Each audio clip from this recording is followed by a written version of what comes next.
जय गुरु जी। शुक्राना गुरु जी। गुरु जी की प्यारी प्यारी संगत जी को जय गुरु जी। संगत जी, अभी हम श्री शिव महापुराण का द्वितीय खंड रुद्र संहिता के अंतर्गत आने वाला खंड सती खंड पढ़ रहे हैं, जिसमें हमने कल पढ़ा था कि दक्ष प्रजापति ने अपनी पुत्री सती का विवाह भगवान शिव के साथ किया था और विवाह में जो भी ब्रह्मा जी से अपराध हुआ उसको क्षमा कर शिवजी जी अपने वैवाहिक जीवन में आगे की तरफ बढ़े और क्या क्या उन्होंने लीलाएं की उन्हीं का वर्णन करेंगे और आप उन्हीं का वर्णन सुनेंगे।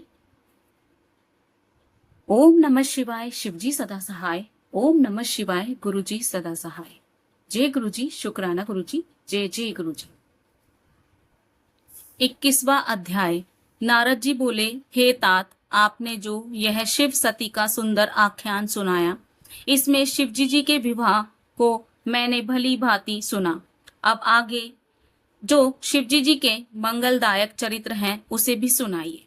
ब्रह्मा जी ने कहा, कैलाश में पहुंचकर सती जी ने सब गणों को आश्रम से दूर जाकर रहने की आज्ञा दे दी। शंकर जी ने भी कहा, अच्छा जाओ, पर जब मैं स्मरण करूं तब शीघ्र ही आ जाना। नंदी आदि गण अपने स्थान को चले गए। तब एकांत पाकर शिवजी जी सती के साथ रमण करने लगे।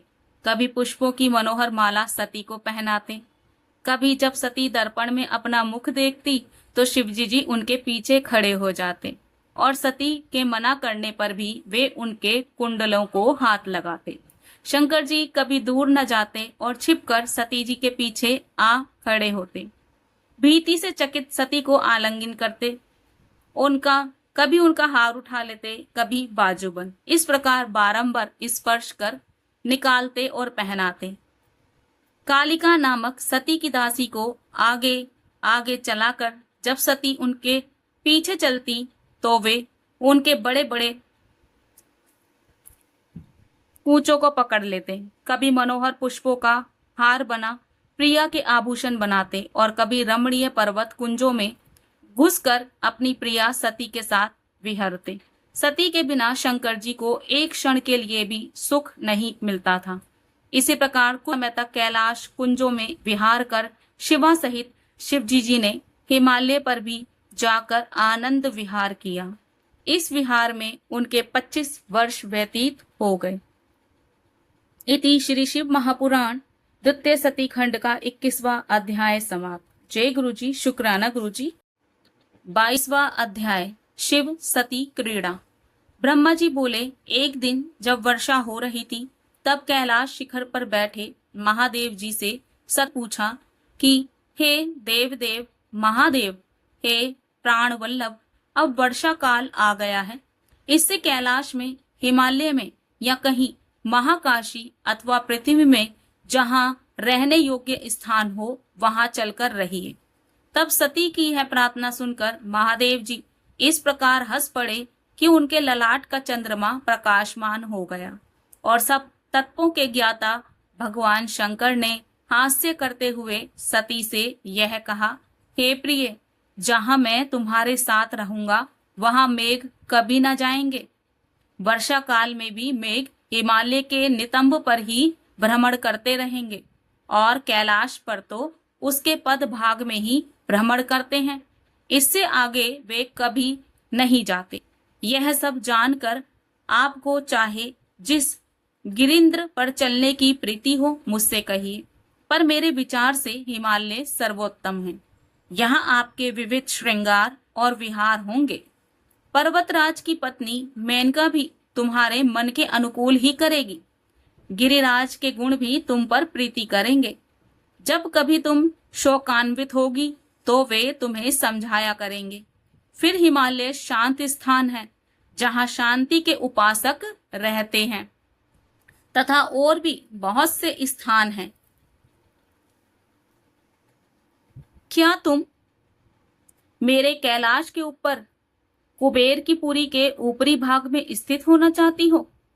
वहां की कंदराओं में देव कन्याएं गाती रहती हैं। सुमेरु भी सब गुणों से युक्त सुंदर है। जहां कहो वहीं पर तुम्हारा प्रबंध कर दूं। ब्रह्मा जी कहते हैं, जब भगवान शंकर ने ऐसा कहा तब सती जी ने अपना मत प्रकाशित करते हुए कहा, हे नाथ, मैं आपके साथ हिमालय में ही निवास करना चाहती हूँ। उसी पर्वत पर आप शीघ्र चलिए।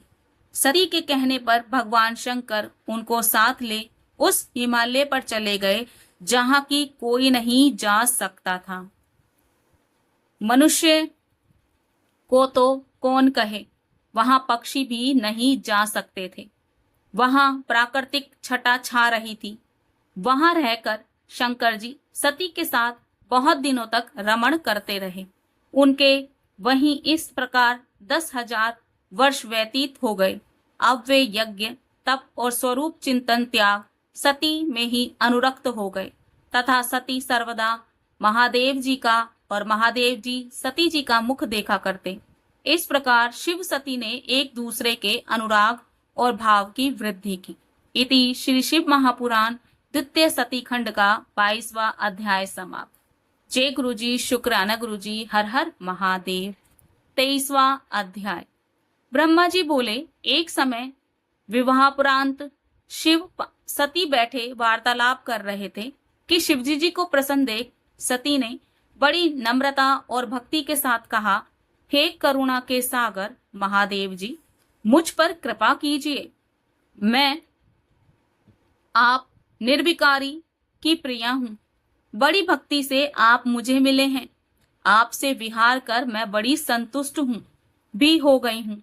इससे अब मेरा मन तत्वों की खोज करता है। हे हर, यह जीव संसार कैसे पार पा सकता है? विषय जीव भी जिसे पाकर परम पद की प्राप्ति कर लेता है, वह तत्व क्या है? मुझे सुनाइए। हे मुने, जब महेशानी ने भक्ति पूर्वक शंकर जी से जीवों के उद्धार की इच्छा की तो शिवजी जी प्रेम पूर्वक सती से बोले, हे दक्षायणी, हे महेश्वरी, विज्ञान ही परम तत्व है। दूसरा स्मरण केवल इन दो तत्वों को ही कोई विरला ही जानता है। ऐसा कोई भी त्रिलोक में नहीं है। यदि हो तो मैं उसका दास हूँ, परंतु मैं तुम्हें बतलाता हूँ, ब्रह्म साक्षात परे से परे है। भक्ति विज्ञान की माता है। भक्ति का विरोधी कभी भी विज्ञान नहीं पा सकता। मैं उसी भक्ति के अधीन हूँ। यह भक्ति भी दो प्रकार की है, सगुण और निगुण। इसमें पहली श्रेष्ठ है, दूसरी और भी श्रेष्ठ है। इसके भी दो दो भेद हैं। फिर इसमें 6 और उसके अनेकों भेद पंडितों ने कहे हैं। इनमें से भक्ति के 9 अंगों को मैं कहता हूँ: श्रवण, कीर्तन, स्मरण, सेवन, दास्य भाव, अर्चना, वंदना, साख्यता और आत्मसमर्पण। सब युगों में भक्ति की विशेषता है, परंतु कलयुग में तो भक्ति विशेष फलदायक होती है। इसकी प्रत्यक्षता से ही तो मैं इसके वश में हूँ। संसार में जो मेरी भक्ति करता है, मैं सदैव उसकी सहायता करता हूँ, उसके सारे विघ्नों को हरता और उसके शत्रुओं को दंड देता हूँ। इसलिए तो मैंने काम को अपने तीसरे नेत्र चला दिया था। भक्त के लिए ही तो मैंने रावण का त्याग कर दिया और कुछ भी पक्षपात ना किया। भक्ति के कारण ही तो मैंने दुष्ट व्यास को नंदीश्वर से दंड दिलवाकर काशी से बाहर करा दिए। अधिक क्या कहूँ, मैं भक्ति के ही वश में हूँ। भक्ति की ऐसी महिमा सुनकर दक्ष पुत्री सती बहुत प्रसन्न हुई। उन्होंने मन में ही प्रणाम किया। फिर भक्ति कांड में श्रद्धा को पूजा, लोक में सुखदायक और जीवों के उद्धार की बात पूछी। जन्म, मंत्र, शास्त्र और विशेषतया उनका महामात्य पूछा। सती के ऐसे प्रश्नों को सुनकर शिवजी जी बहुत प्रसन्न हुए और उन्होंने जीवों के उत्तरार्थ प्रेम पूर्वक कहना आरंभ किया। उन्होंने इतिहास, भक्तों का महामात्य और वर्णाश्रम धर्म सहित राजधर्म, पुत्र और स्त्री आदि वेदों, शास्त्रों और ज्योतिष शास्त्र, सामुद्रिक शास्त्र तथा अनान्य शास्त्रों को तत्वत्व कहा। इस प्रकार हिमालय पर क्रीड़ा करते हुए सती और शिव ने अन्यत्र भी दूसरे स्थानों में विहार किया। इति श्री शिव महापुराण द्वितीय सती खंड का 23वां अध्याय समाप्त। जय गुरुजी, शुक्राना गुरुजी, हर हर महादेव। 24वां अध्याय सती शंका। नारद जी ने कहा, हे ब्रह्मन, अब आप मुझे सती शिव के हिमालय पर वास करने की वह बात सुनाइए। ब्रह्मा जी बोले, जब इस प्रकार वहां कीड़ा करते हुए शिव सती को बहुत दिन व्यतीत हो गए, तब सती का मन अपने पति शंकर से वियोग हो गया। परंतु वियोग होता भी कैसे, जब शिवजी जी शब्द स्पर्श के समान अभिन्न हैं। फिर भी उन्होंने सांसारी अनुसरण करते हुए सब कार्य किया। सहसा सती को यह भ्रम हो गया कि शिवजी जी ने मुझे त्याग दिया है। उन्होंने अपने पिता के यज्ञ में पति का अपमान होते देख अपना शरीर भस्म कर दिया। वही सती हिमालय के घर उत्पन्न हुई, जहां उनका पार्वती नाम था, और अपने तपोबल से शिवजी जी से विवाह कर लिया। सूत जी कहते हैं, जब ब्रह्मा जी ने नारद से इस प्रकार कहा, तब नारद जी और भी दृढ़ता से शिव भगवान का उत्तम चरित्र पूछने लगे। उन्होंने पूछा कि हे तात, शिवजी जी ने अपनी प्रिया को क्यों त्याग दिया था? इसका तो मुझे बड़ा आश्चर्य है। शंकर जी का आपके पुत्र दक्ष के यज्ञ में कैसे अपमान हुआ था, जिसके कारण सती ने पिता के घर जाकर अपना प्राण विसर्जित किया? फिर शिवजी जी ने क्या किया? इन सब कथाओं को मुझे सुनाइए। ब्रह्मा जी बोले, हे मेरे बुद्धिमान पुत्र नारद, अब मुनियों सहित प्रेम पूर्वक शिवजी जी का चरित्र सुनो। पर ब्रह्म शंकर को प्रणाम कर मैं उनका चरित्र कहता हूँ। यह उन्हीं शंकर की कृपा है जो बड़े ही लीलाधारी तथा स्वतंत्र और निर्विकार हैं। सती जी भी ऐसी ही हैं। जब एक समय लीलाधारी शंकर जी सती के साथ नंदीश्वर पर बैठे हुए त्रिलोक भ्रमण कर रहे थे, तो दंडक वन में पहुंचने पर उन्होंने सती को वहां की वह भूमि दिखलाई जहां से रावण भगवती सीता को हर ले गया था, और भगवान राम सीता के वियोग में लताओं और वृक्षों से भी उनका परिचय पूछते हुए सीता का पता लगा रहे थे। उनके पति वियोग की व्याकुलता का अंत न था। तब सती को यह सब बतलाकर देवादिदेव शंकर वहां से आगे बढ़े, तो उन्हें भाई लक्ष्मण के साथ सीता को खोजते हुए भगवान राम दिखाई पड़े। वे भी उसी प्रकार विरही थे। तब उन्हें देखते ही शंकर जी ने दूसरे मार्ग से जाकर आगे से प्रणाम किया और प्रसन्नता से जय शब्द कर श्री रामचंद्र जी को अपना दर्शन दिए। यह देख जगत को मोहने वाली सती शिवजी जी की माया से मोहित हो गई, और उन्होंने मुस्कुराते हुए शिवजी जी से कहा, हे परमेश्वर, आप तो सब देवताओं से पर्णमेय और सर्वोच्च हैं। फिर मनुष्य की तरह वन में विचरते हुए इन दोनों मनुष्यों में श्याम वर्ण वाले को आपने प्रणाम क्यों किया? वे दोनों मनुष्य कौन थे? हे स्वामिन, मेरी इस शंका का निवारण कीजिए, क्योंकि सेवक ही सेव्य को प्रणाम करता है। तब सती को इस प्रकार माया से विमोहित हुए देख भगवान शंकर मुस्कुराते हुए बोले, हे देवी सुनो, मैं तुमसे सत्य कहता हूँ, कपट से नहीं। मैंने जो इन्हें सादर प्रणाम किया है वह वरदान का प्रभाव है। सूर्यवंश में उत्पन्न हुए ये दोनों भाई बड़े ही बुद्धिमान हैं। ये दशरथ के पुत्र हैं। राम और लक्ष्मण इनका नाम है। गोरे रंग के छोटे भाई लक्ष्मण हैं। यह शेष जी के अवतार हैं। बड़े का नाम राम है। यह बड़े ही शांत और विष्णु के साक्षात अवतार हैं। ये पृथ्वी पर साधु जनों की रक्षा और हमारे कल्याण के लिए ही अवतरित हुए हैं। इतना कहकर भगवान शंकर मौन हो गए, परंतु सती के मन में विश्वास नहीं हुआ। शिव की बलवती माया से जो संसार को मोहित कर रही है। तब सती के अश्वस्थ चित्त को देखकर भगवान शिव ने कहा कि हे देवी, यदि तुमको मेरे वचनों में विश्वास नहीं है तो जाकर अपनी बुद्धि से राम की परीक्षा करो। हे प्रिय, जैसे तुम्हारा यह मोह दूर दूर हो वैसा ही उपाय करो। मैं तब तक वट की छाया में बैठकर तुम्हारी बाट जोहता रहूंगा जब तक कि तुम परीक्षा करोगी।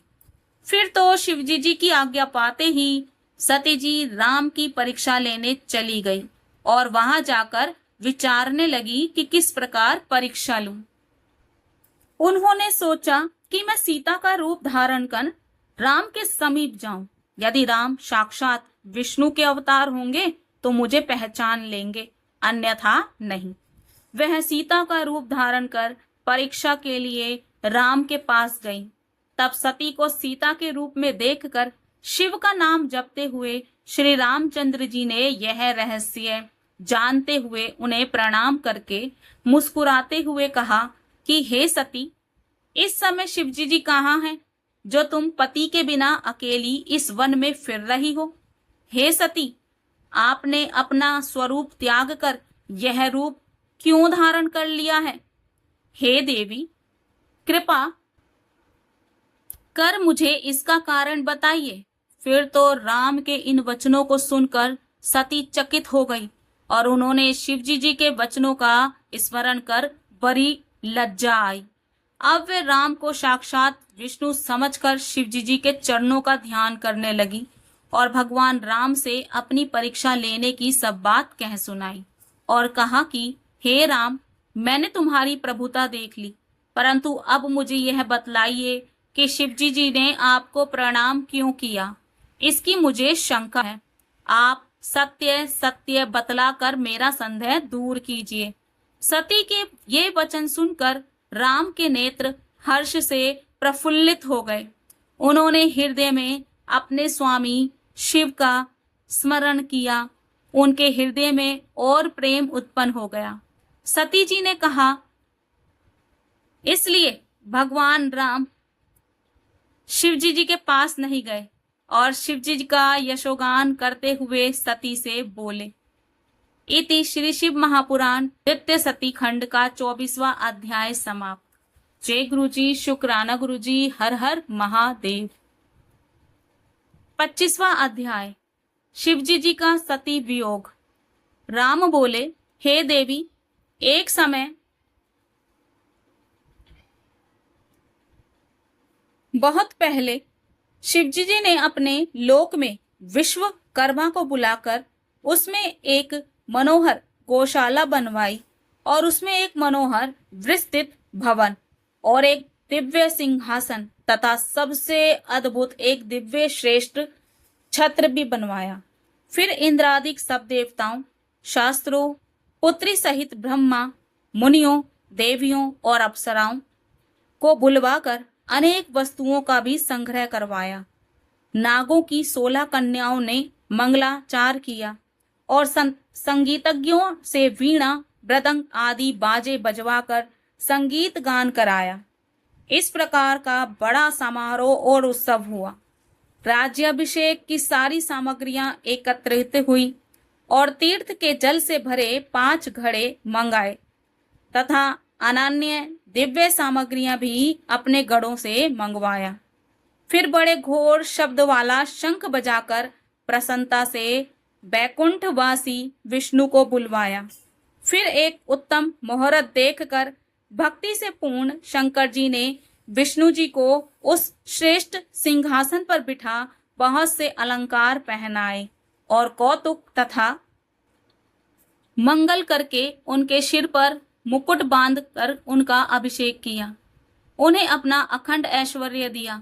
फिर उन स्वतंत्र भगवान शंकर ने उनकी बड़ी स्तुति की और जगतकर्ता ब्रह्मा से कहा, मेरी आज्ञा से अब सब देवताओं के साथ तुम भी इन्हें प्रणाम करो और वेद ने जैसे जैसे मेरा वर्णन किया है वैसे ही अब इनका वर्णन करो। ब्रह्मा से ऐसा कह भगवान शंकर ने भक्ति से प्रसन्न हो विष्णु उस समय ब्रह्मादिक सभी देवताओं और मुनियों ने भी विष्णु जी की वंदना की। शिव जी ने विष्णु जी को अनेक वरदान दिया, सभी लोगों का कर्ता भरता और संहार बनाया, धर्म अर्थ कामना देने वाले और दुष्टों का शासन करता बनाया। अपनी तीनों शक्तियां प्रदान की, त्रिभुवन में स्वतंत्र और अनेकों लीला करने वाला कहा। अपनी सारी माया दी, अनेकों अवतार लेकर संसार का पालक बनाया। अपने लोक में गोलोक नामक स्थान दिया और कहा, विष्णु पृथ्वी पर आपके जितने भी अवतार होंगे मेरे भक्त आदर पूर्वक उनका दर्शन करेंगे। इस प्रकार विष्णु जी को अखंड ऐश्वर्य देकर अपने गणों सहित शंकर जी कैलाश पर चले गए। उसी समय से भगवान विष्णु ने गोप वेश धारण किया, गोपों गोपियों और गौओं के स्वामी बने। इस समय शिवजी जी की आज्ञा से उन्होंने 4 अवतार धारण किया। पहला मैं राम, अन्य 3 भरत लक्ष्मण और शत्रुघ्न हैं। हे देवी, मैं पिता की आज्ञा से लक्ष्मण और सीता सहित वन में आया हूं। देववश यहाँ आकर मैं दुखी हो गया। किसी राक्षस ने मेरी पत्नी सीता को चुरा लिया है। भाई के साथ मैं वियोगी बना उन्हें इस वन में ढूंढ रहा हूं। हे माता, आपका दर्शन पाकर मेरा कल्याण हुआ। यदि आपकी कृपा रही तो सर्वथा मंगल ही होगा। आपकी कृपा से मैं उस राक्षस को मारकर सीता को प्राप्त करूंगा। आज बड़े भाग्य से आप दोनों का दर्शन मुझे प्राप्त हुआ है। जिस पर दोनों की कृपा हो वह धन्य है। इस प्रकार बहुत कुछ कहकर सती जी को प्रणाम कर श्री रामचंद्र जी वन में विचरने लगे। सती जी ने उन्हें शिव भक्त जानकर उनकी बड़ी प्रशंसा की। फिर अपने किए हुए पश्चाताप करती हुई शिवजी जी के पास लौट आई। सती जी को चिंता थी कि अब शिवजी जी के समीप जाकर उन्हें क्या उत्तर दूंगी। ऐसा बारंबार विचार कर सती जी पछताने लगी। फिर शिवजी जी के पास जाकर उन्हें हृदय से प्रणाम किया। शोक से व्याकुल उनके मुख की शोभा क्षीण हो गई। तब उन्हें दुखित देख शिवजी जी ने पूछा, कुशल तो है ना? कहिए, आपने किस प्रकार परीक्षा ली? सती ने सिर झुका लिया और कहा, कुछ नहीं। यूं कह वह शोक में संतप्त हो शिवजी जी के पास जा खड़ी हुई। महायोगी शिव ने ध्यान से सती का चरित्र ज्ञात कर लिया। उन्हें बड़ा दुख हुआ। उन्होंने सोचा, अब यदि मैं सती से पूर्वव्रत स्नेह करूं तो मेरी शुद्ध प्रतिज्ञा भंग हो जाएगी। वेद के पालक शिवजी जी ने यह विचार कर सती को मन से त्याग दिया। फिर सती से कुछ न कह कर कैलाश की ओर बढ़े। मार्ग में सबको और विशेषकर सती जी को सुनाने के लिए यह आकाशवाणी हुई कि हे परमेश्वर, हे महायोगिन, आप धन्य हैं। आपके तीनों लोकों में ऐसा प्रण पालक कोई नहीं है। यह आकाशवाणी सुनते ही सती कांतिहीन हो गई। फिर उन्होंने शिवजी जी से पूछा, हे नाथ, आपने कौन सा प्रण किया है? हे परमेश्वर, मुझसे कहिए। परंतु सती जी के पूछने पर भी शिवजी जी ने ब्रह्मा विष्णु के आगे की हुई अपनी पूर्व प्रतिज्ञा को ना बतलाया। फिर तो सती जी ने अपने प्राण प्रिय शंकर का मन में ध्यान करके अपने त्याग की सारी बातें जान ली। शिवजी जी द्वारा अपना त्याग समझकर उनके मन में बड़ा दुख हुआ। वह शोक से व्याकुल होकर शीघ्र ही दीर्घ निश्वास लेने लगी। तब वह सब समझ शिवजी जी सती का मन बहलाने के लिए अनेकों कथाएं कहने लगे। फिर कैलाश में पहुंच समाधि लगा अपने रूप का ध्यान करने लगे। सती भी उनके निकट ही खिन्न चित्त से बैठी रही। सती और शिव के इस चरित्र को किसी ने नहीं जाना। बहुत समय व्यतीत हो गया। जब शिवजी जी ने समाधि खोली तो निकट जाकर सती ने शिवजी जी को प्रणाम किया। उदार बुद्धि शंकर जी ने उन्हें अपने सम्मुख आसन दिया। बहुत सी मनोहर कथाएं कहकर सती को विमुक्त किया। सती के हृदय में पहले ही जैसा सुख हो गया, परंतु शिवजी जी ने अपनी प्रतिज्ञा ना छोड़ी। इस कथा से पूर्व जन शिव सती का वियोग समझते हैं, परंतु वास्तव में उनका वियोग नहीं हुआ, क्योंकि जो कुछ होता है सब उनकी इच्छा से ही होता है। फिर वियोग कैसा? सती और शंकर का चरित्र कोई नहीं जान सकता। इति श्री शिव महापुराण द्वितीय सती खंड का 25वां अध्याय समाप्त। जय गुरु जी, शुक्राना गुरु जी, हर हर महादेव। संगत जी, मैं आज अपनी वाणी को यहीं विराम दूंगी। कल हम पढ़ेंगे रुद्र संहिता में सती खंड, जिसमें का 26वां अध्याय पढ़ेंगे, जिसमें शिव और दक्ष का विरोध और दक्ष प्रजापति का यज्ञ करना, जिसमें भगवान शिव का अनादर करना, उनको ना बुलाना, माता सती का वहां जाना और अपने देह का त्याग करना, क्योंकि पहले ही भगवान शिव उनको अपने मन से हटा चुके थे। जैसे कि आप लोगों ने पिछले अध्यायों में सुना था, जब उनके विवाह की बात होती है, ब्रह्मा जी उनको विवाह के लिए बोलते हैं, विष्णु जी बोलते हैं, अन्य सभी देवता उनको बोलते हैं, तब शंकर जी बोलते हैं कि मुझे ऐसी अर्धांगिनी चाहिए जो मेरी बात को सर्वोपरि करे, मैं उसका हर तरीके से साथ दूंगा, वो मेरा हर तरीके से साथ दे। मतलब भगवान शिव ने पहले ही बोल दिया था कि उनको सिर्फ अपने कार्यों के लिए पत्नी नहीं चाहिए, उनको हर मोड़ पर संभालने वाली, उनका साथ देने वाली, एक तरीके से सहचरी चाहिए, जो कि कंधे से कंधा मिलाकर चल सके। जिसको हम आज कह सकते हैं ना कि आजकल जो विवाह का विच्छेद हो रहा है, इसी कारण से हो रहा है।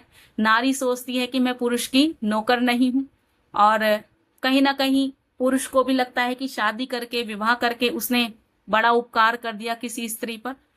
लेकिन भगवान शिव ने यहाँ श्री शिव महापुराण में साफ बताया है कि उन्होंने एक ऐसी पत्नी का संसार को दिखाया कि वह उनकी दासी नहीं, उनकी सहचरी बने। और यही गुरुजी भी, हमारे गुरुजी भी यही कहा करते थे कि पति पत्नी की सेवा करे, पत्नी पति की सेवा करे, और दोनों मिलकर बच्चों की सेवा करे।